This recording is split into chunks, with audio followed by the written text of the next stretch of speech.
Alors, mesdames, messieurs, chers camarades, cette deuxième table ronde traitera de la République des paroles aux actes.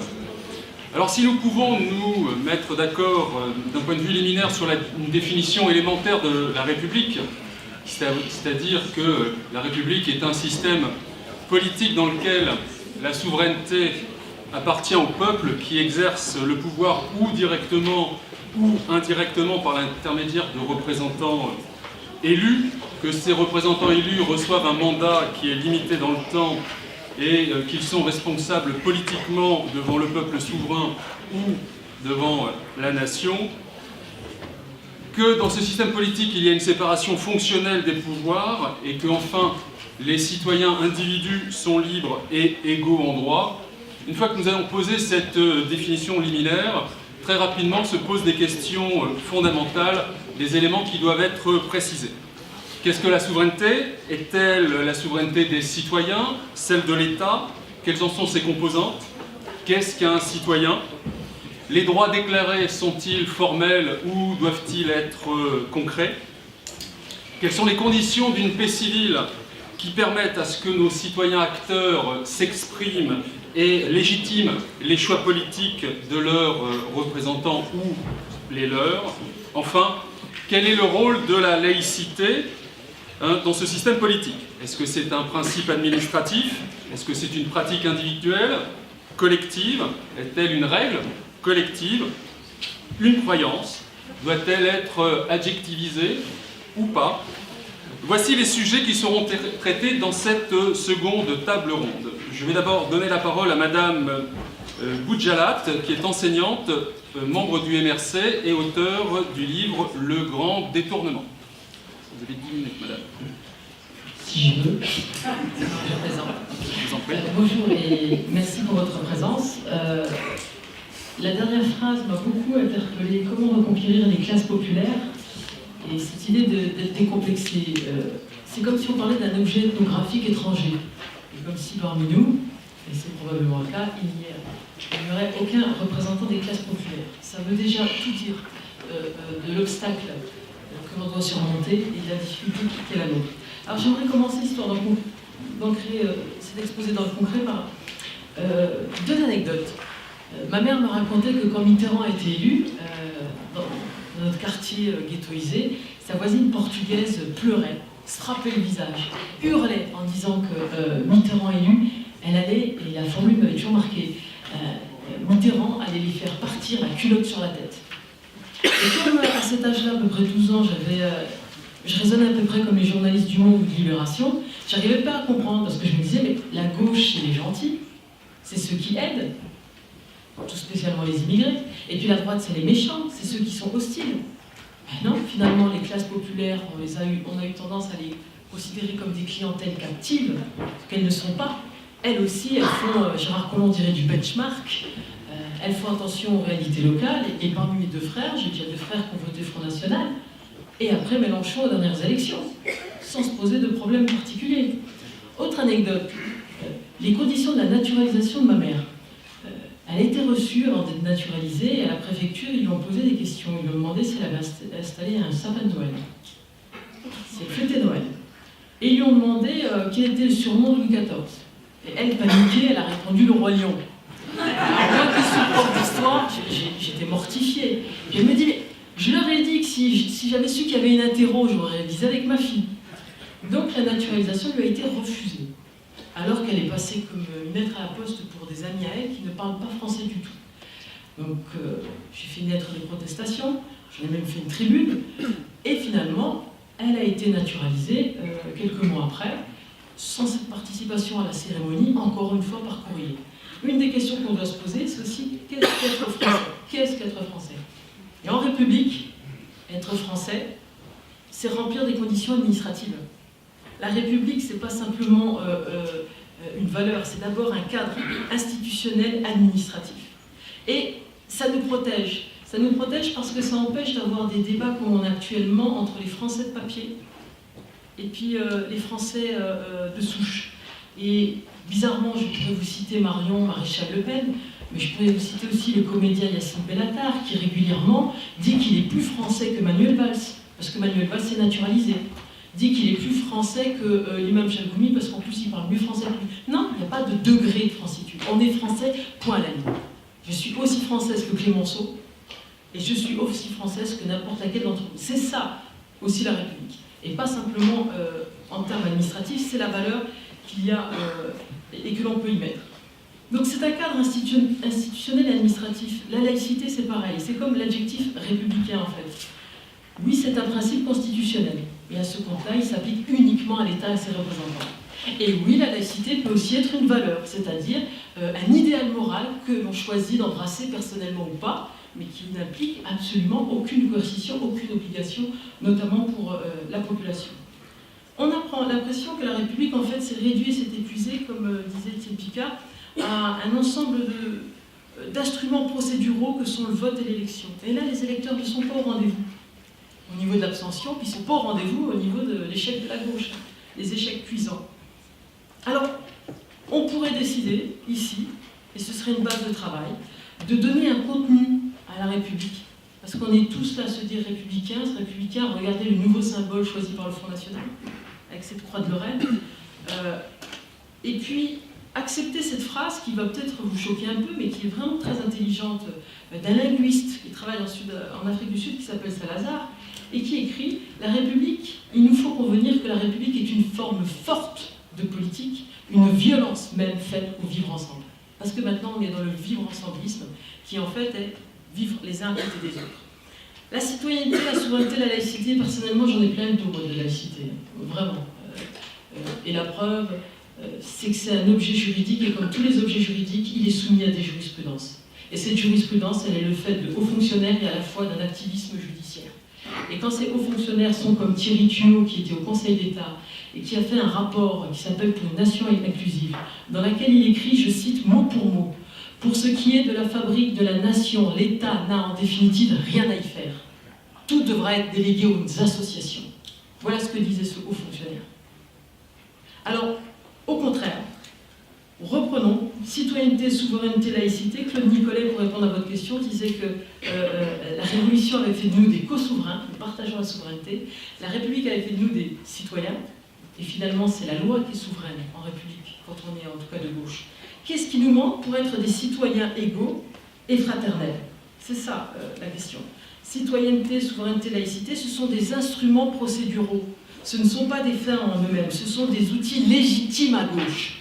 Et on s'est battu et merci pour ça, pour que ce soit considéré comme des outils légitimes à gauche. Par exemple, je monte ce stylo-là, c'est marrant, il y a tout le temps un espèce de petit retrait quand je monte ce stylo. Je ne l'ai pas acheté dans un stand du Rassemblement National, j'ai acheté à l'Assemblée Nationale, tout simplement. Et George Orwell écrivait dans un de ses livres que l'élite intellectuelle anglaise préférait être surprise en train de piller le tronc des pauvres dans une église plutôt qu'en train de saluer le drapeau ou d'être ému par rapport à un hymne. On en est arrivé un peu à cette situation-là à gauche. Alors, ce sont les outils légitimes de la gauche pour concrétiser le progrès humain et social, l'émancipation individuelle et collective, parce que c'est quand même notre cœur de métier à gauche. Et faisons notre droit d'inventaire, y compris dans mon parti, qui s'est beaucoup adonné à une expertise dans l'économie. Et on a eu tendance à basculer beaucoup d'autres choses dans le sociétal, en disant mais ça c'est sociétal, c'est annexe, c'est second, c'est l'économie le levier principal. Mais à quoi bon se battre pour récupérer une autorité politique si pour l'exercer il n'y a plus une nation d'égaux, mais une coalition de tribus? Un de ces problèmes, par exemple, c'est les femmes. Une seule personne a cité la femme. La gauche, elle ne doit pas être simplement républicaine, écologiste, c'est ce que j'ai entendu d'autre, elle doit être féministe. Et Laurence Rossignol l'avait proposé, et ça avait été retoqué par François Hollande. Laurence Rossignol, qui n'a pas été élue présidente du groupe au Sénat, c'est bien dommage, c'est encore un homme, voilà. Les femmes, c'est pas une minorité, c'est quand même la moitié de l'humanité. Pas du ciel, la moitié de l'humanité. Voilà un sujet... plus 51, 52, je vous avoue, je n'ai pas passé mon temps à les compter. Mais voilà, c'est la moitié de l'humanité. Pareil pour le sort fait aux droits des homosexuels. Mais même quelque chose qui nous semblait, nous, presque folklorique, la cause animale. Mais plus les droits des animaux progressent, bizarrement, plus les droits des humains progressent de la même façon. Ça veut dire qu'on a une intolérance à la violence donnée. c'est aussi du progrès humain et social, et c'est aussi un de nos combats. Alors, qu'est-ce que la nation? Cette question, elle nous agite, Seyès, Renan ou récemment Delannoy. C'est pas identitaire, c'est un processus. C'est un processus d'identification. Et qui est en rapport avec un vrai malaise qu'on sent en ce moment, face à cette inflammation, et pas simplement inflammation identitaire. Le sociologue Dubé pose la question, et comme d'habitude, il apporte une très mauvaise réponse. Il dit « Comment pouvons-nous être à la fois égaux et différents ?» La seule manière d'échapper à cette difficulté est de construire un tiers définissant ce que nous avons en commun. Non, il ne s'agit pas d'échapper à cette difficulté, il s'agit de l'affronter et d'y répondre avec une réponse de gauche. Et après ce commun, c'est à la mode. Sachez que l'année dernière, le thème de l'université d'été des royalistes de l'Action royale, c'était le bien commun. Vous voyez, les communs dans un immeuble, c'est la cage d'escalier. Là, on passe, on prend son courrier et puis on traverse. Le bien commun, en fait, est en train de devenir le plus petit dénominateur commun entre les personnes d'un territoire. Alors, reconquérir les classes populaires, oui, mais pourquoi? Juste pour reprendre le pouvoir? Ou alors, pour essayer vraiment de redéfinir ce que nous sommes, et ce qui fait que nous pouvons développer cette empathie politique particulière qui est à la base de la fraternité. Et ce qui est très étrange, c'est qu'il y a cette inflation identitaire, ces drapeaux qui fleurissent, il n'y a que le drapeau français qui n'a pas le droit d'apparaître, mais tous les autres drapeaux peuvent, alors que dans cette concurrence sans merci des identités, l'État-nation, c'est la moins identitaire de toutes les identités. Parce que c'est la plus souple, parce qu'elle n'est pas biologique, elle n'est pas ethnique, elle est politique. C'est un corps politique de citoyens éclairés, et voilà pourquoi il faut parler de l'école et d'émancipation, se prononçant pour l'intérêt général. Et comme on l'entendait tout à l'heure, ce n'est pas l'addition d'intérêts particuliers. Et ce n'est pas non plus la prise en compte des intérêts défendus par des leaders de communautés, quelles que soient ces communautés. Je vous cite l'ex-porte-parole du parti des indigènes de la République. Elle disait « Le corps légitime de la nation, je la cite, c'est le blanc chrétien ». Qui d'autre dit ça? L'extrême droite identitaire. La revue d'extrême droite Réfléchir et Agir, une de leurs unes en novembre, c'était la tête de Marianne coupée et tenue à bout de bras, avec écrit au-dessus « Il faut buter la République ». Un journaliste qui vient de... Enfin, un journaliste, un éditorialiste qui vient de Boulevard Voltaire, écrivait dans un article que puisqu'on avait perdu certains territoires de la République, autant leur laisser appliquer la charia. Ça vient d'extrême droite. Ils en viennent à dire la même chose que cette fausse extrême gauche qu'on qualifie à tort d'extrême gauche, que sont les identitaires. Les deux sont l'avers et le revers d'une même pièce, qui est l'identitarisme, qui est le biologisme, l'ethnique. Et les deux partagent la même aversion pour la République et l'État-nation. Parce qu'il ne faut pas nous tromper, c'est ça l'adversaire, l'État-nation. Et je vous conseille cet ouvrage de Gilles Delannoy qui pose très bien les questions quand il dit que dans cette concurrence des identités, l'État-nation est doublement condamné pour les motifs opposés. D'une part, il apparaît trop identitaire pour un type de cosmopolitisme déraciné, dont l'ambition est l'abolition des frontières. De l'autre, il est trop intégrateur pour un multiculturalisme dont l'ambition est le déploiement de toutes les identités minoritaires. La nation moderne, pourtant, s'affirme moins comme une identité que comme une identification. C'est à cela qu'il faut revenir. Alors, ne soyons pas dupes, si décomplexer, c'est réhabiliter la race et la racialisation, ça a beau être sexy peut-être pour certains, ce n'est ni moderne, ce n'est pas de gauche et ce n'est pas républicain. La vraie menace, c'est le multiculturalisme, qui n'est pas la multiculturalité. C'est un fait empirique. Bien sûr, surtout dans un pays d'immigration comme la France. Le multiculturalisme, c'est la prise en compte, la valorisation politique et la prise en compte juridique de ces différences ethniques. Parce que maintenant, la religion est devenue une ethnie. C'est ça, cette assignation à résidence. Et l'émancipation, c'est justement s'extirper de l'assignation à résidence pour devenir un citoyen éclairé qui arbitre, qui fait des choix et qui donc après peut assumer ses choix. Alors, on a 10 ans de retard par rapport aux classes populaires, on a 10 ans de retard par rapport aux médias, maintenant ça s'est installé à l'université, dans les médias, le mâle blanc, c'est une expression qui s'est absolument banalisée, les femmes racisées, ces termes odieux qui ont quitté le champ universitaire où on pouvait mettre un peu de complexité pour devenir des bombes à fragmentation sémantique, qui divisent. Il y a un séparatisme à l'œuvre, y compris du côté de cette fausse extrême gauche, parce que si vous entendez, vous lisez ce qu'ils pensent de la gauche, vous verrez que c'est un mauvais calcul d'essayer de les séduire et de leur plaire. Et je m'adresse bien sûr à Mélenchon ou à Benoît Hamon. Juste un exemple pour conclure, un exemple précis, un exemple qui n'a rien à voir avec l'islam. L'année dernière, à Bordeaux, s'est tenu un procès en cour d'assises. Un réseau de prostitution d'enfants organisé par des parents roms a été convoqué à la barre un expert ethnoculturel, je ne savais même pas que ça existait, qui a expliqué qu'on ne pouvait pas juger ses parents comme on jugerait des parents non roms, des parents en France. Parce que les enfants roms n'avaient pas souffert comme auraient pu souffrir, ou comme auraient souffert des enfants non roms. La preuve, il disait faire du sexe indifféremment et faire de l'argent. Ben, quand vous regardez les peines de prison qui sont tombées, la justice a pris en compte cette excuse culturaliste.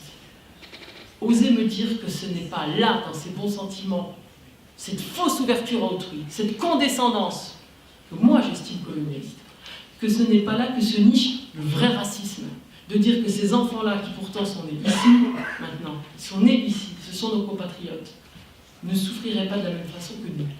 Au nom de quoi ce qui est bon pour certains d'entre vous ne le serait pas pour vos égaux, pour vos compatriotes. Et c'est un terme que j'aimerais réhabiliter, pas par rapport à l'attachement à la terre, ou à la terre des pères, ce qu'est le patriotisme, mais le compatriotisme, c'est-à-dire se sentir responsable des autres, et voir tous les autres, toutes les autres, ces égales en droit et en devoir. Et c'est ce qui permet la fraternité. Ce sentiment-là que maintenant, on essaye de cylindrer et d'interdire à tout ce qui ne vous ressemble pas. Et ça, au moins, je peux être affirmatif, ce n'est pas la République et ce n'est pas une conception de gauche. Merci.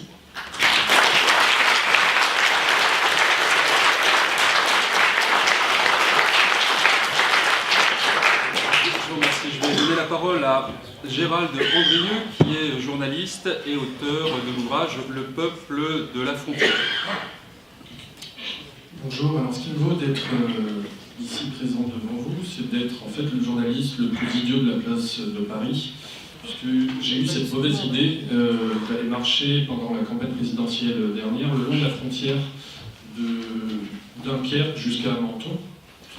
Et le pays que j'ai traversé, pour reprendre l'expression de Fatia à l'instant, c'est un pays que j'ai eu le sentiment qui avait accueilli une bombe atomique, qui était profondément explosée, atomisée, et pour qui la citoyenneté ne voulait plus dire grand-chose en définitive. J'ai traversé un pays, peut-être que je force un peu le trait, me direz-vous, mais qui ne se sentait plus appartenir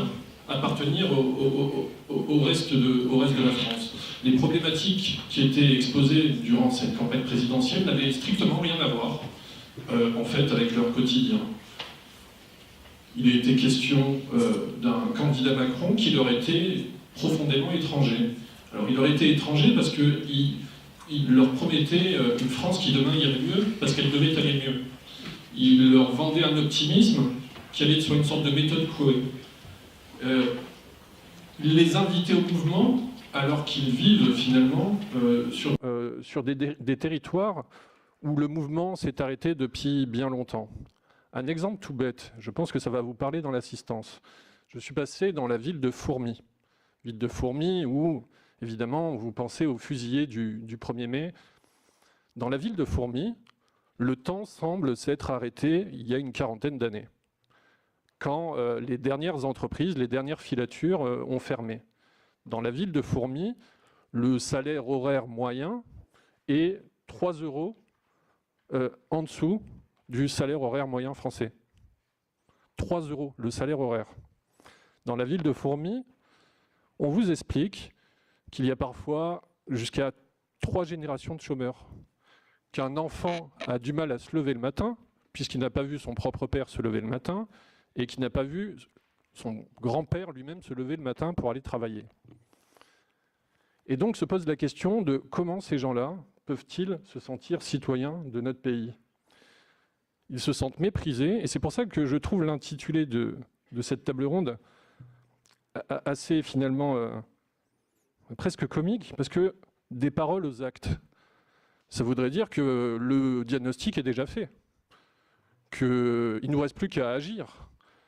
Et effectivement, on parle beaucoup de ces gens-là, on parle des classes populaires, on dit les vrais Français, comme si nous-mêmes, nous n'étions pas des vrais Français. On parle de la France périphérique, c'est devenu un gimmick, un concept qui est agité à longueur de tribune, ici même, pendant toute la campagne présidentielle. On nous a parlé de ces périphériens à qui il fallait s'adresser, mais on était dans les paroles, mais jamais dans la proposition.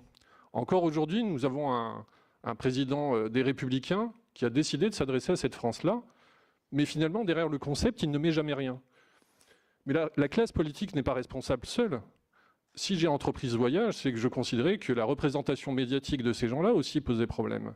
Parce qu'on nous présente la France périphérique et les classes populaires comme une France rance, une France moisie. C'est là aussi un gimmick répété depuis une vingtaine, une trentaine d'années. Comment voulez-vous que les gens qui habitent ces territoires se sentent citoyens d'un pays dont les dirigeants les traitent avec autant de mépris? Moi, la France que j'ai traversée, c'est pas une France rance, moisie, c'est une France inquiète, qui aspire à deux choses, qui aspire à de la protection et à de la permanence. Et on en revient à ce problème avec Emmanuel Macron qui invite au mouvement perpétuel, qui dit « chacun doit se sauver » finalement. Et les gens que j'ai rencontrés, eux, ont besoin de repères, de racines, de protection, de sentir que l'État est là, présent, derrière eux, pour les aider le moment venu. Au-delà de Fourmies, je suis passé dans une ville du Doubs qui s'appelle Fesches-le-Châtel. À Fesches-le-Châtel, le maire, LR, a décidé de fermer la poste. En fait, c'est une mesure préventive parce qu'on lui disait qu'elle allait fermer, qu'il n'y avait pas suffisamment de gens. Et il était ravi parce que, m'expliquait-il, il avait ouvert un bureau de poste communal à l'intérieur de sa mairie. Et il ne semblait pas avoir conscience que c'était vécu comme un véritable traumatisme. C'était vécu au-delà d'un traumatisme, comme un déclassement total de la commune par les gens qui y vivaient.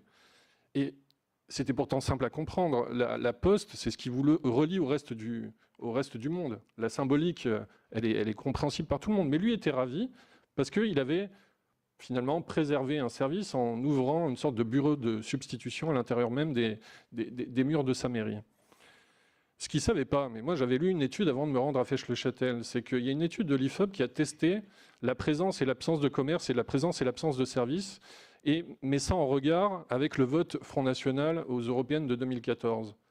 Eh bien, il n'y a pas un effet mécanique, mais les villes de même taille qui ne disposent pas d'un bureau de poste ont un vote Front National qui est plus élevé de 3,4 points. Bon, ce maire, par exemple, n'avait pas conscience de ce qu'il était en train de faire. Finalement, il voyait ça comme une victoire. Sauf que la même note de l'IFOP précisait que les bureaux de substitution qui peuvent être ouverts dans une mairie, qui peuvent être ouverts dans un bar-tabac, ne sont pas vécus comme une véritable agence postale. Les gens ont bien compris que c'était un ersatz. Donc la question qui se pose à ces gens-là, c'est comment cet État nous regarde et a-t-il seulement un peu de considération? C'est pour ça que j'en reviens à l'intitulé. Des paroles aux actes. Avant les paroles, il faudrait un peu de considération. Leurs problématiques, elles ne sont pas du tout les mêmes que celles des habitants des métropoles. Un truc tout bête, quand on voit par exemple le président Macron qui décide, avec sa majorité, d'en revenir aux 80 km/h sur les routes départementales, vous nous direz, nous, on n'est pas vraiment impactés. Ça ne change rien à notre quotidien. On n'utilise pas la voiture à Paris. Les gens que j'ai rencontrés, la journée, ils font 20, 30, 40, 50 km pour aller travailler. Donc il y a les 80 km/h. Ils ont eu droit aussi à une augmentation de carburant. Vous me direz, chaque gouvernement y va de son augmentation de carburant. Enfin, en tout cas, augmentation des taxes. Sauf que cette fois, ça représente une augmentation, grosso modo, de 250 à 350 euros par voiture et par an. Ben, ce genre de considération, nous qui vivons dans les métropoles, on ne les a pas nécessairement. On n'a pas conscience de ça. Par exemple, moi je me suis amusé à regarder quelle était la ville la plus macroniste de France et la ville la moins macroniste de France. Bon, la ville la plus macroniste, pas de suspense, c'est Paris. Si on exclut Paris, c'est la ville de Saint-Mandé. Puis j'ai regardé les statistiques. Et j'ai regardé par exemple le taux de cambriolage. Et ben, le taux de cambriolage à Saint-Mandé est 2 fois moins élevé que dans la ville la moins macroniste de France, qui en fait se trouve en périphérie de Lens et qui s'appelle Grenay. Quand je vous dis ça, c'est pour vraiment vous signaler que les préoccupations des gens de la France que j'ai rencontrés, les préoccupations des fameuses classes populaires ou des vrais Français, ne sont pas tout à fait les mêmes. Parce qu'à Grenay, en fait, il y a 90% de maisons. et qu'à Saint-Mandé, il y a 90% d'appartements, et que les problématiques, encore une fois, ne sont pas les mêmes. Autre exemple, la question des commerces. C'est un thème qui est revenu régulièrement. On évoque beaucoup les villes petites et moyennes qui voient leur taux de vacances commerciales, dit-on. En fait, c'est simplement les commerces qui ferment les uns après les autres. Donc le taux de vacances commerciales explose. Très bien, mais où vont-ils ces gens-là? Ils vont dans des supermarchés. Nous, finalement, si on a une épicerie de quartier qui ferme, ça ne change pas grand-chose à notre quotidien. Eux, il faut qu'ils fassent plusieurs kilomètres et donc ils vont dans des supermarchés. Il y a eu la conférence des territoires récemment à Cahors. Il y a une décision qui aurait dû être prise par le gouvernement et que je vous soumets. Il a été décidé d'un grand plan de revitalisation des centres urbains. Il a été décidé d'investir 5 milliards en 5 ans dans ces centres-villes-là pour les revitaliser. Eh bien, il y avait un député de La République En Marche qui avait une formidable idée et qui n'a pas été retenu et qui concernait les supermarchés. Il proposait un moratoire de 1 an sur la construction et l'extension de nouvelles surfaces commerciales. C'était pas totalement absurde comme idée. Il faisait cette proposition-là au moment où il y avait le scandale Lactalis, au moment même où on a vu des scènes de gens qui se jetaient sur des pots de Nutella parce qu'il y avait une promotion monstre à ce moment-là. Moi, je pense que ça aurait été une décision extrêmement populaire et éminemment nécessaire. Toute petite statistique, en 2015, 90% des surfaces commerciales qui ont été construites en France l'ont été en périphérie des villes. 90% des nouvelles surfaces commerciales. Alors, vous me direz, c'est juste une question de commerce. Mais non, ce n'est pas juste une question de commerce. Parce que comment voulez-vous vous sentir français, citoyen, quand vous n'avez aucun endroit où rencontrer votre prochain? Et c'est pareil pour la Poste. La Poste, c'est mythique. Ces queues sont mythiques. Mais on discute dans une queue à la Poste. On échange. On peut devenir amis, en plus de se considérer comme citoyen d'un seul et même pays. Alors, j'ai été reçu depuis mon retour de voyage par quelques responsables politiques, quelques partis politiques, et il m'est à chaque fois demandé « mais qu'est-ce que vous nous conseillez ?» Je ne sais pas, là je vous l'ai dit, d'abord de la considération, ça serait un début. Mais peut-être de recréer des lieux où on se rencontre. La citoyenneté, elle commence là, dans les agoras, on échange, on va discuter, j'espère bien que le débat se poursuivra après ces quelques minutes. Mais dans la fameuse France périphérique dont on nous rabat les oreilles sans jamais montrer les gens qui y habitent, il n'y a pas d'endroit où on se rencontre. C'est un territoire qui est vide de vie humaine. Parce que les gens qui vivent dans ces territoires-là, ils n'ont pas toujours choisi d'y vivre. Ils y vont parce que l'immobilier, le foncier, y est moins cher. C'est une situation subie. Et donc le quotidien d'un habitant de la France périphérique, un représentant de la classe populaire, c'est se lever tôt le matin, de partir avec sa bagnole, de faire 20, 30, 40, 50 km, d'aller dans une entreprise qui n'est pas nécessairement aussi grande que l'étaient les usines par le passé. Donc là même, il ne va pas rencontrer énormément de gens, il va faire son chemin du retour. Sur le retour, il ne va pas s'arrêter dans une boulangerie, il n'y en a plus. Aujourd'hui, il y a des distributeurs automatiques de baguettes. Dans notre pays, il y a des distributeurs automatiques de baguettes. C'est complètement fou. Il n'y a même plus d'endroit où on discute avec des gens. On va s'arrêter sur un parking, faire le plein, et je vous assure, et vous le savez très bien, ce n'est pas au rayon des surgelés, sous la lumière blafarde des néons, qu'on a une conversation avec son prochain. On remplit son caddie, on récupère les gosses, on s'enferme chez soi. Pendant les 5 mois où j'ai marché, j'avais une question rituelle que je posais aux gens qui m'accueillaient. Je leur demandais, qu'est-ce que fait votre voisin? Comment s'appelle-t-il? Et en fait, ils ne le savent plus. C'est la fin du village français. Ça existe encore, il y a quelques solidarités. Mais le pays est atomisé. Les gens ne se parlent plus. Les gens ne se sentent plus considérés. Vous me direz, il est gentil ce jeune homme, il exagère. Les endorphines causées par sa marche pendant 5 mois l'ont légèrement shooté. Il dresse un tableau un peu noir. Non, ce pays ne va pas mal. Parce que, comme je vous l'ai dit, ce n'est pas la France, c'est un pays très généreux. J'ai été accueilli chaque jour par des gens. Il ne s'est pas passé une seule journée où on ne m'a pas offert à boire, à manger, où on ne m'a pas accueilli, où on ne m'a pas proposé de m'abriter. Néanmoins, une partie du pays a décidé que la chose publique ne l'intéressait plus. Pas la peine de vous l'expliquer, vous avez vu les chiffres. Au second tour de l'élection présidentielle, on a 12 millions d'abstentionnistes. Vous me direz, c'était une campagne très particulière, on comprend pourquoi il y a eu autant d'abstentionnistes. Je pense que le mouvement est plus large. C'est représentatif de quelque chose. Il y a une partie du pays qui est en train de se désintéresser de la chose publique, qui se dit c'est pas pour moi. Que les débats qu'on a dans cette salle ont beau être intéressants, je le crois moi, ont beau être nécessaires, je le pense, mais pour eux ça ne veut plus dire grand-chose. Il s'agit de monter dans sa voiture, travailler, remplir son compte en banque, rentrer chez soi. Je ne les blâme pas. Je ne les blâme pas. Il n'y a pas d'endroit où se rencontrer. Et dans les bonnes idées qu'avait eu la gauche par le passé, parce qu'il y en a eu, eh bien, il y avait quelque chose qui s'appelait le bouclier rural. À l'époque, ça a été lancé au tournant des années 2010. C'était pour concurrencer, en tout cas d'un point de vue sémantique, le bouclier fiscal de Nicolas Sarkozy. L'idée, sans doute que vous vous en rappelez, c'était de permettre à ce qu'il y ait des services publics un peu partout sur le territoire. On devait se situer à X minutes d'une maternité, à X minutes d'un hôpital, etc.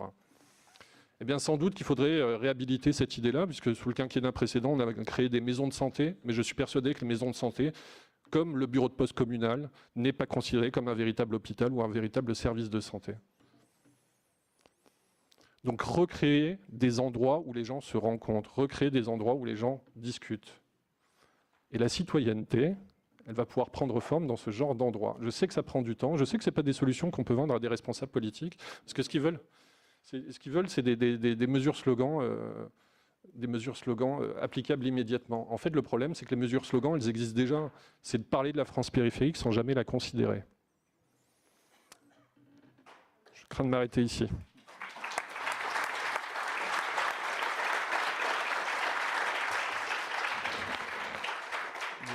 Notre prochaine intervenante est Madame Virginie Rosière, députée européenne, membre du Parti des radicaux de gauche.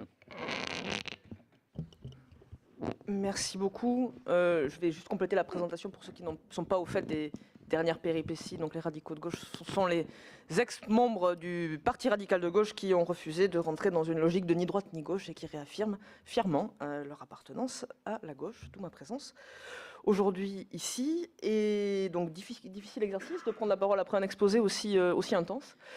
Mais je voulais effectivement essayer de repartir un peu de l'intitulé et des différents mots-clés qui ont été attachés à la thématique de cette table ronde.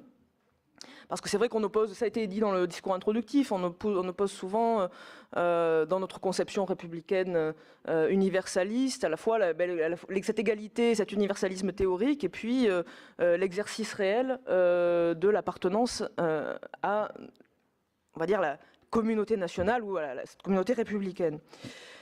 C'est vrai que pris sous le seul angle de l'universalisme et donc de l'égalité en droit, on peut se dire qu'on est en face de quelque chose qui reste théorique et qui ne correspond pas, après tout, qui ne s'incarne plus dans le vécu de nos concitoyens. Et c'est en partie vrai, c'est en partie ce qui ressort de l'exposé précédent. Mais je voulais néanmoins insister sur un certain nombre de conquêtes de ces égalités en droit qui ont vocation à s'incarner par le droit, avoir une portée symbolique sur cet universalisme républicain et la réalité de notre égalité, au moins face à la loi, en particulier, et qui se trouve aujourd'hui, y compris sur le plan donc théorique et juridique, battu en brèche, je trouve, par un certain nombre de politiques qui sont conduites aujourd'hui.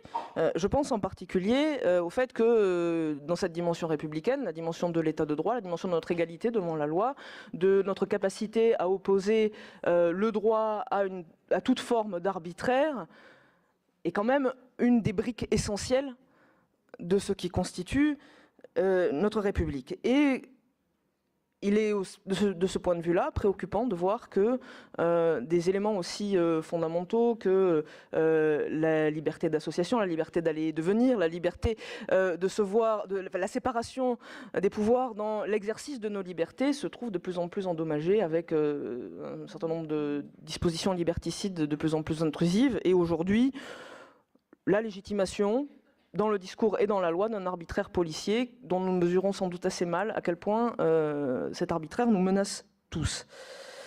Et également dans un autre registre, mais j'y reviendrai ensuite, on va dire d'autres attaques symboliques sur cet universalisme et cette égalité républicaine avec un chef de l'État qui va jusqu'à appeler en l'occurrence des communautés religieuses, et une communauté religieuse en particulier, à s'investir en tant que telle dans le débat public, en s'exprimant de sa place de communauté, donc en quelque part rompant avec cette idée selon laquelle notre République est composée d'individus et voulant voir jouer un rôle spécifique à des communautés. Mais effectivement, la question de la légitimité et de la manière dont nos concitoyens peuvent se reconnaître ou considérer avec intérêt cette égalité de fait qui viendrait se concrétiser dans l'exercice de la citoyenneté. On voit bien que cette légitimité-là, elle est de fait battue en brèche, sans doute parce que dans les faits, cette égalité ne se vérifie pas, ou ne se vérifie plus, ou se vérifie de moins en moins. Alors sur la précédente, et je pense qu'en ça, on a un certain nombre on voit bien les leviers sur lesquels cette délégitimation peut se faire. Sur la précédente table ronde, la question était de savoir si le capital triomphait plutôt dans l'univers des rapports de production.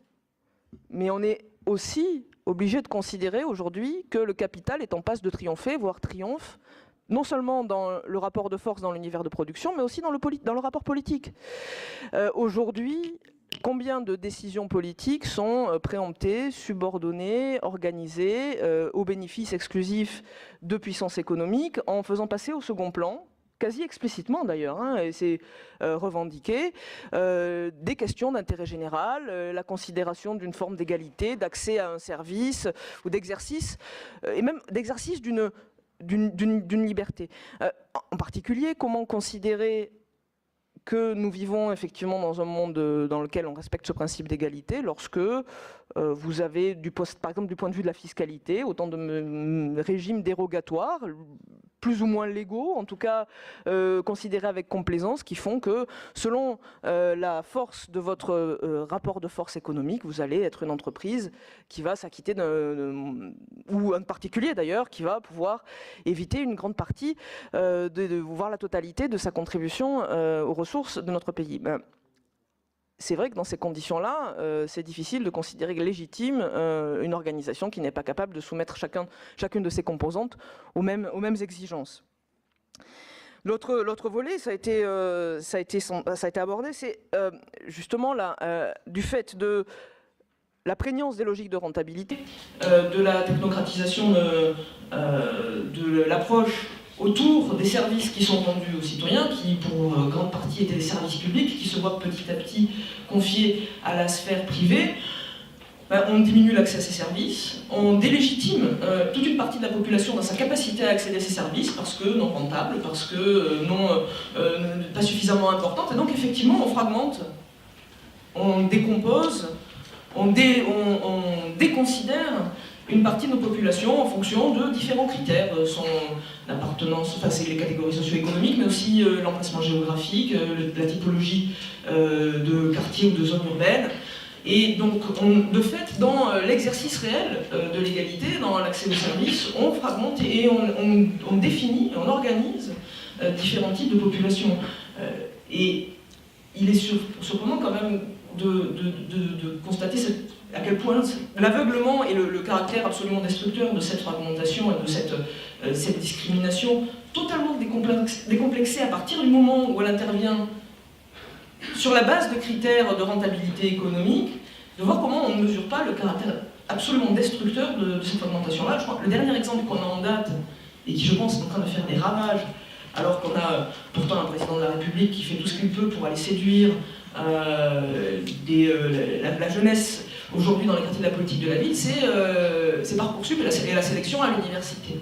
Enfin, quand on voit comment on organise, et on admet, enfin, on organise volontairement de la ségrégation sociale et géographique dans l'accès au supérieur à l'université, comment ne pas se poser une seconde la question du message qu'on envoie à toute une jeunesse dans la manière dont justement elle est considérée ou non considérée et dans la manière dont son origine, son habitat aujourd'hui, son origine sociale est essentialisé quelque part et devient quelque chose qui était déjà conditionnant. On sait bien qu'on est sur justement l'égalité de fait, elle se construit dans une dialectique permanente. Mais là, on n'essaie pas de compenser ces déséquilibres, au contraire, on les admet, on les entérine et on les légitime. Donc, de ce point de vue-là, on voit bien qu'on arrive quelque part à un aboutissement presque assez saisissant de l'incarnation de cette logique d'une complète rentabilité. Du coup, c'est assez facile aussi de comprendre pourquoi, quand on est aussi peu considéré dans cette forme d'universalisme et considéré comme dans une tension vers l'égalité, même si elle est imparfaite, et donc dans sa qualité d'être humain, dans son humanité, on comprend aussi pourquoi il peut être difficile d'en appeler à l'humanité d'un certain nombre de nos concitoyens dans leur capacité à considérer l'autre, l'étranger, le migrant, le réfugié comme son égal en humanité. À partir du moment où on subit soi-même ce décalage en humanité, comment, après tout, admettre qu'on nous demande, nous, de rentrer dans cette logique d'égale considération de l'humanité. Et donc, du coup, une fois qu'on déconstruit le levier de solidarité, qu'est-ce qui reste pour se sentir appartenir à quelque chose, et qu'est-ce qui reste pour retrouver à la fois les moyens de sociabilisation, les moyens de rencontrer l'autre, et les moyens de trouver des leviers de solidarité. Dans ces cas-là, effectivement, il ne reste que ce qui peut rester de lieu de socialisation. Ça peut être effectivement la pratique religieuse, avec des mouvements religieux qui se servent justement de cette vacance pour occuper l'espace et renforcer leur légitimité. Et puis, du coup, une légitimité aussi à intervenir de la même manière que les grands acteurs économiques interviennent dans le champ politique, une structuration de ces nouvelles solidarités qui viennent de se substituer à l'absence de la solidarité républicaine pour intervenir, elles aussi, dans le champ politique. En tant que députée européenne, je peux vous dire que c'est quelque chose que je vois se construire d'une manière absolument terrifiante dont on ne mesure pas la portée. Aujourd'hui, la structuration des mouvements catholiques intégristes à l'échelle européenne, dans leur capacité à organiser des mouvements nationaux et à venir peser dans les décisions politiques au niveau du Parlement européen, est absolument effarante et avec une quantité de financement et un niveau d'organisation dont je pense que nous ne mesurons pas l'étendue aujourd'hui, et dont l'effet sur les scènes politiques nationales et européennes ne fait que commencer à se faire sentir. Donc, et c'est d'autant plus inquiétant qu'en fait, on voit bien dans tous les exemples que j'ai donnés que, quelque part, les tenants d'un libéralisme économique effréné sont en fait aussi les tenants d'une forme de communautarisation qui leur permet quelque part de sous-traiter, de déléguer la cohésion sociale, non plus d'une société commune et unique, mais bien de communautés, de lieux de socialisation communautaire qui vient se substituer et remplacer la puissance publique qui n'a plus qu'à se désengager. Donc, comment passer des paroles aux actes, c'est bien le défi qui nous anime tous, mais je crois que ce qu'on peut se dire, c'est que, évidemment, le discours républicain, nous y sommes tous attachés, il est indispensable, mais bien sûr, en lui-même, il sera loin d'être suffisant, parce que la reconquête de l'idéal républicain, il passe évidemment par aussi cette reconquête de terrain et par la démonstration de la légitimité et de l'utilité de la République. Et ça veut bien dire un réarmement dans les moyens et dans la présence concrète et dans l'accès concret aux services, à la fois face aux pressions on va dire, du libéralisme économique, mais aussi face aux pressions communautaires.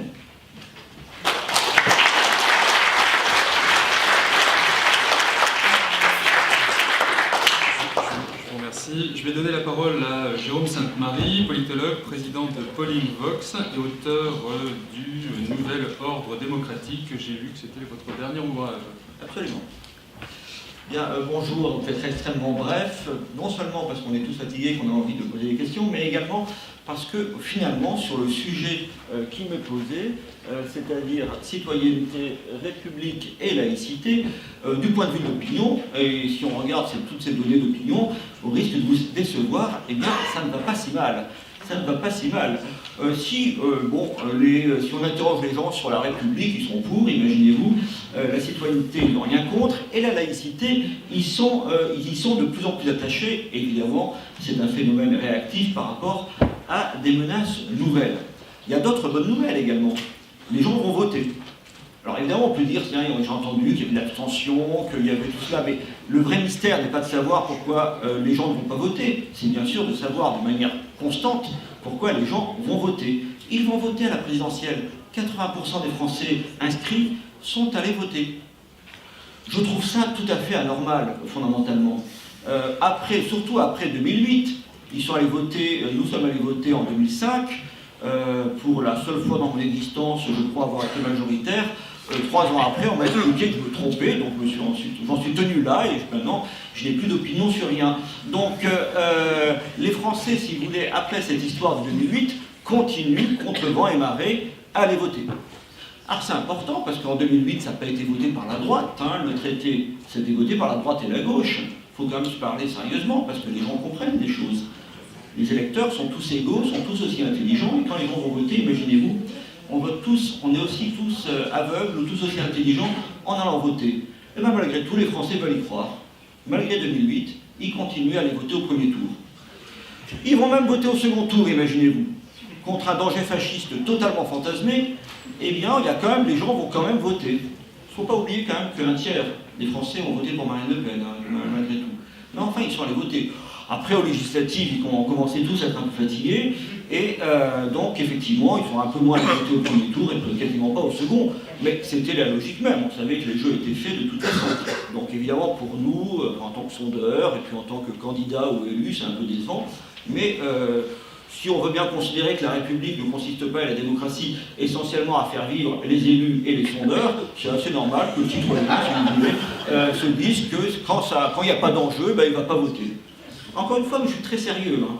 On va voter également aux élections municipales. Il y a 500 000 élus, même dans la France périphérique, et surtout dans la France périphérique. Il y a 500 000 élus locaux qui travaillent gratuitement, qui donnent un travail extraordinaire, on va en réduire le nombre clairement, pour rendre marchand ce qui n'est pas encore, à mes yeux. Mais là, il y a vraiment aussi un domaine du don, si vous voulez, absolu, c'est bien dans la politique locale, la politique notamment municipale, et on sait bien, vous en faites partie pour bien plus que moi, je pense d'ailleurs, de ceux qui donnent du temps, qui se consacrent leur énergie, et moi je le vois partout, effectivement, et dans mon travail, dans ma vie très personnelle, à quel point la République est irriguée par ses dévouements dans les villages, dans les banlieues, dans les grandes villes, partout.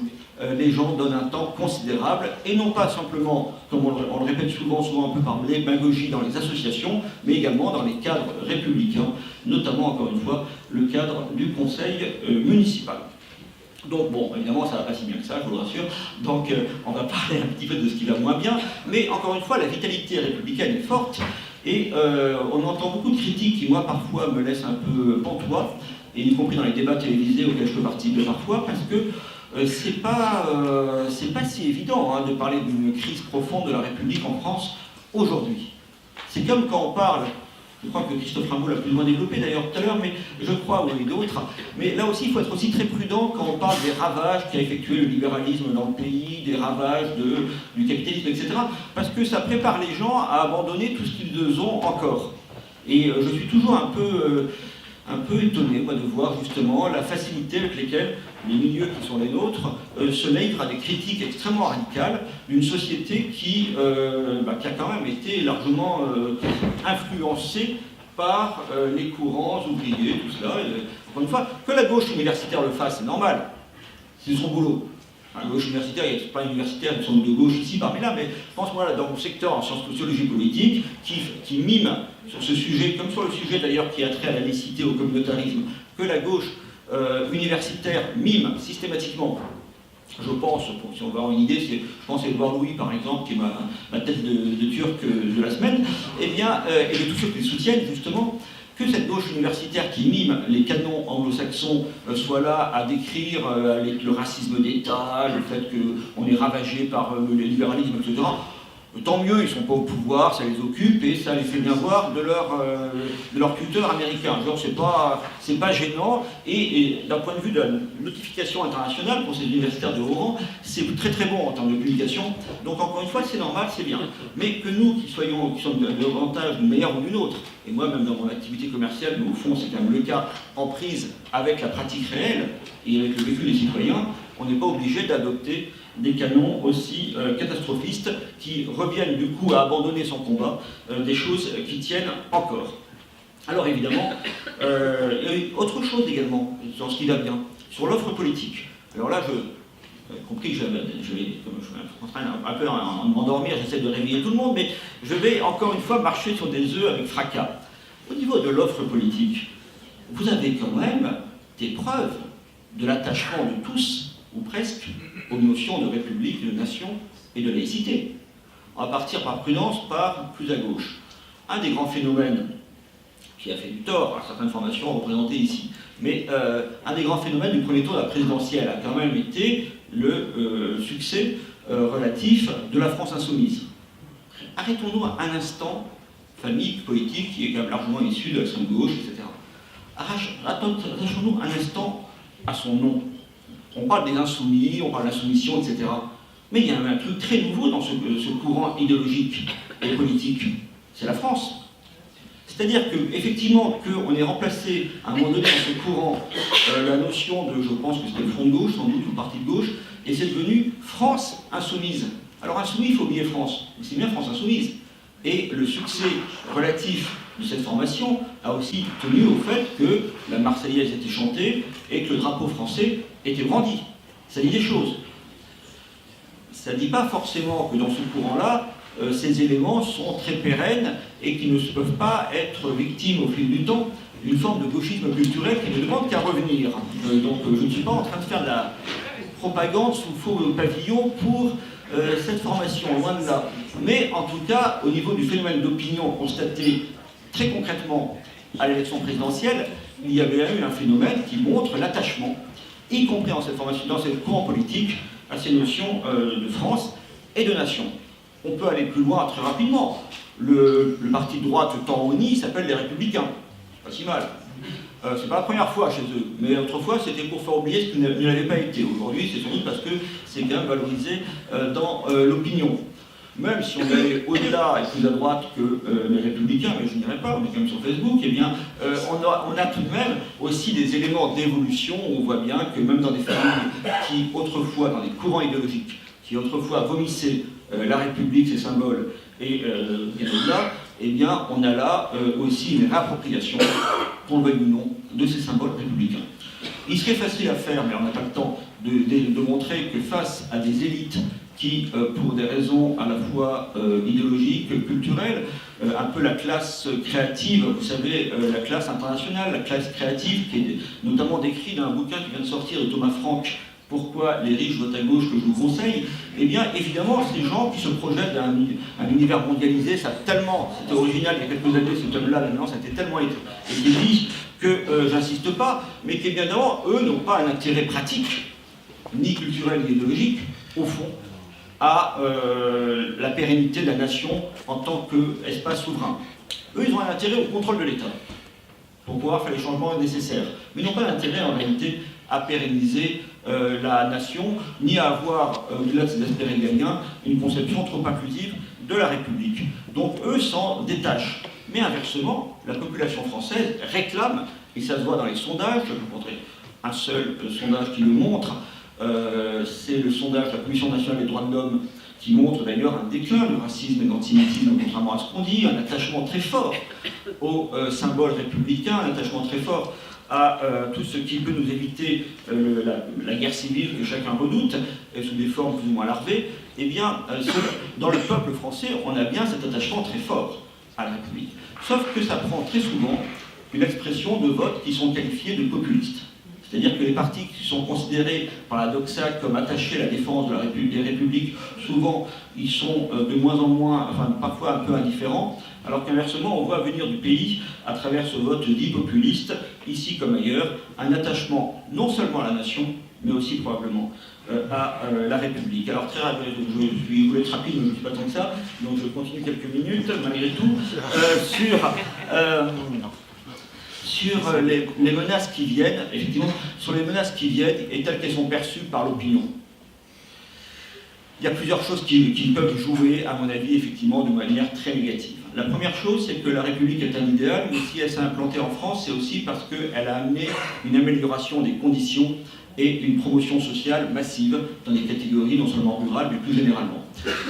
Le déclin du rôle redistributif de l'État du service public, tout cela, comme il semble malgré tout être annoncé, eh bien, peut détacher les habitants, les résidents en France, et les Français tout simplement, d'une république et d'un régime qui leur sera moins perçu comme moins intéressant pour l'amélioration de leurs conditions. Et c'est vrai que la forme d'état social que nous connaissons encore est aussi un élément d'attachement à la République et à l'idée que nous formons un tout collectif. L'autre risque qui existe, c'est bien sûr, et ça a été développé tout à l'heure brillamment, c'est aussi le risque de, comment dirais-je, d'ethnicisation, de tribalisation en quelque sorte, sens de tribu, hein, pas de Madame Tribala, et bien effectivement l'idée effectivement qu'on soit dans une situation où la notion de peuple commun ne soit plus réelle. C'est un des grands risques d'ailleurs du populisme de gauche, c'est de se battre au nom d'un peuple pour des gens qui n'auront plus l'impression de faire partie d'un peuple. Et c'est bien sûr un des problèmes pour tous les républicains, c'est de dire effectivement une nation souveraine, il faudrait d'abord qu'elle soit souveraine, c'est pas tout à fait prouvé, et ça ne semble pas prendre la voie, mais il faut également qu'elle soit une nation et un peuple.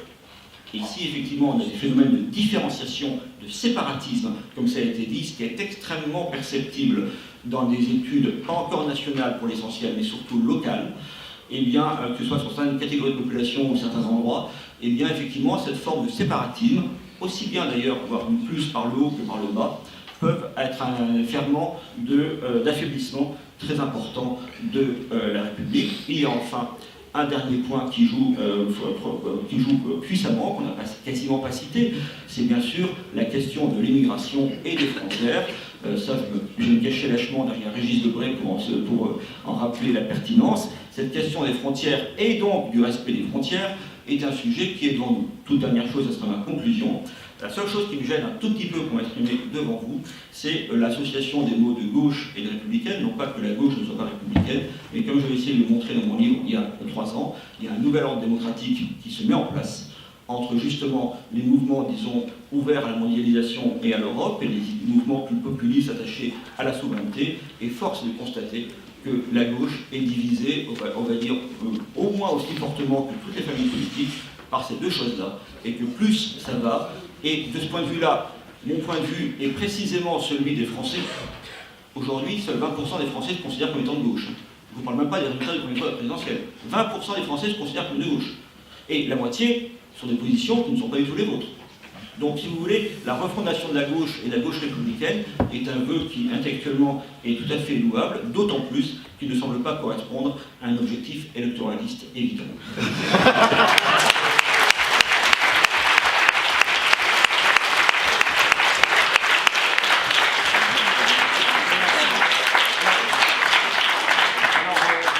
Chers camarades, trois éléments. Normalement, il devrait y avoir une série de questions, mais les agents de sécurité nous ont rappelé qu'on allait être sortis à 18h. Donc, je sais que je vais vous frustrer, mais ce sera la motivation pour que vous veniez à notre prochaine réunion. Ça, c'est le premier point. Le deuxième point, vous avez pu remarquer que je n'étais pas Martine Chantecaille. Donc, je vous présente ses excuses. Elle a été retenue pour raison médicale. Nous lui souhaitons un prompt et total rétablissement. Et pour conclure avant les propos conclusifs de notre journée et l'explication des conséquences de notre démarche, je vous donne une phrase de conclusion à chacun. Je suis désolé de devoir couper votre possibilité d'expression, mais nous sommes tenus par des conditions matérielles. Je vous remercie. Madame. Une phrase de conclusion. Merci de vous être déplacés, parce que c'est déjà une mobilisation, et en même temps c'est très triste parce qu'on parle de gens qui ne sont pas ici, de gens que j'ai moi dans ma famille, donc pour moi c'est pas un objet anthropologique à analyser, c'est très concret, mais c'est simplement pour vous dire que pour certains qui sont nés dans, pas qui se sont juste donné la peine de naître, mais qui sont nés dans un certain confort et une certaine évidence, eh bien pour les enfants d'immigrés, c'est important de s'enraciner. Je ne parle pas de souche, je ne fais pas dans l'horticulture, moi. Je dis qu'il faut s'enraciner, un acte, et qu'on a besoin de se sentir de quelque part pour être bien et se sentir bien, et que ce n'est pas criminel d'aimer son pays. Je rappellerai la définition que Mark Twain a donnée du patriotisme, c'est soutenir son pays en toutes circonstances et son gouvernement seulement quand il a raison.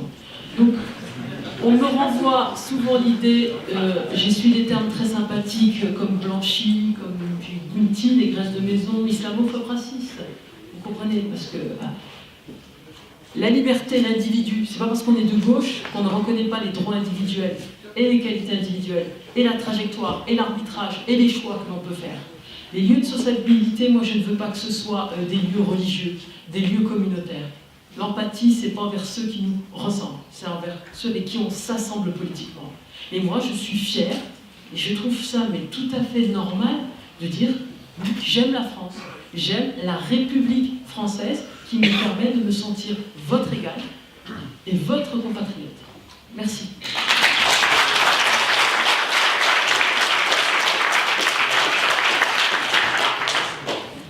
Alors Jérôme avait raison, le mot de frontière n'a pas été prononcé, et il se trouve que moi la frontière, j'en ai bavé puisque je l'ai longée pendant ces 5 mois, et mon premier contact avec la frontière, ça s'est passé à Brédune, donc c'est la petite ville qui est juste au-dessus de Dunkerque. Et petite anecdote, la première fois que j'ai vu la frontière, c'est quand même très compliqué puisque la frontière, c'est un non-objet en quelque sorte, et ben c'était un objet devant moi, c'était un petit bloc de pierre, gros comme un pavé parisien. Il avait été posé là, c'était pas plus gros que ça, donc il y avait un N dessiné dessus. J'ai fait des recherches, ce bloc de pierre, cette bande-là datait de 1814. Mais comme c'était une incongruité, on avait mis 2 panneaux touristiques autour pour expliquer ce qu'était une frontière. C'est vous dire à quel point cette chose-là est devenue une incongruité, une sorte de scorie de l'histoire. Et ce qui m'amuse, c'est que les classes populaires, le peuple, ce mot un peu étrange, dans nos assemblées, c'est devenu une scorie de l'histoire, c'est devenu une incongruité à son tour. Et ce qui m'inquiète, c'est qu'il y a déjà un premier mouvement qui s'est engagé, et chez ces gens-là, ils ont décidé que c'était vous, que c'était nous, les incongruités de l'histoire, qu'on ne les intéressait plus. Il y a quelques mois, à ça parce que je trouve ça grotesque de se poser la question de revenir ou non aux classes sociales. Parce que moi, les gens que j'ai rencontrés, ils y sont revenus aux classes sociales. Ils en voient 2. Il y a eux, puis il y a nous. Donc si vous ne voulez pas être renvoyé à une scorie de l'histoire, une forme d'incongruité, il faudrait pouvoir un peu tendre l'oreille à ces autres incongruités que sont les classes populaires et ces simples Français.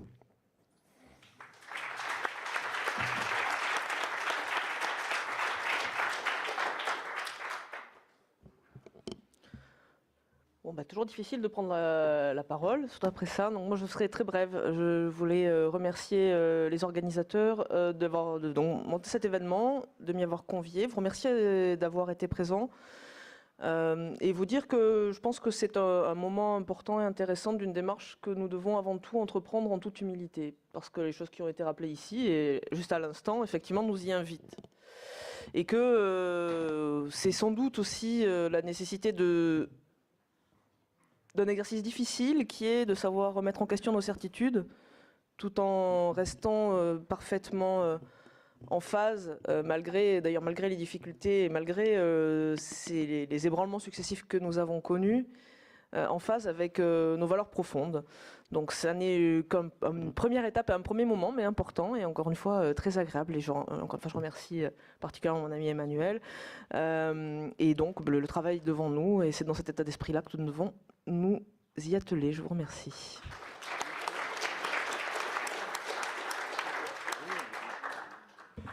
Oui, juste un mot pour déjà remercier les organisateurs, également souligner quand même par rapport à mon intervention de tout à l'heure que je mesure la difficulté qu'il y a à articuler, comment dirais-je, une réflexion théorique qui est menée avec les contingences politiques immédiates et électorales qui sont bien sûr tout à fait respectables.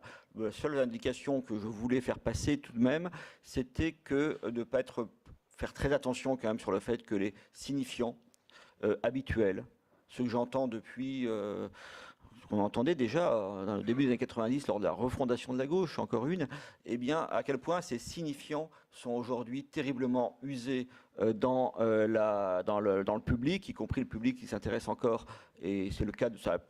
Les Français continuent à s'intéresser à la politique en réalité, et ces signifiants sont usés, et à quel point il y a des forces nouvelles qui aujourd'hui proposent des choses radicalement nouvelles, et donc pour pouvoir faire partie de, comment dirais-je, de la réorganisation nécessaire, inéluctable de la vie politique française, il faut peut-être abandonner certains fétiches. Merci.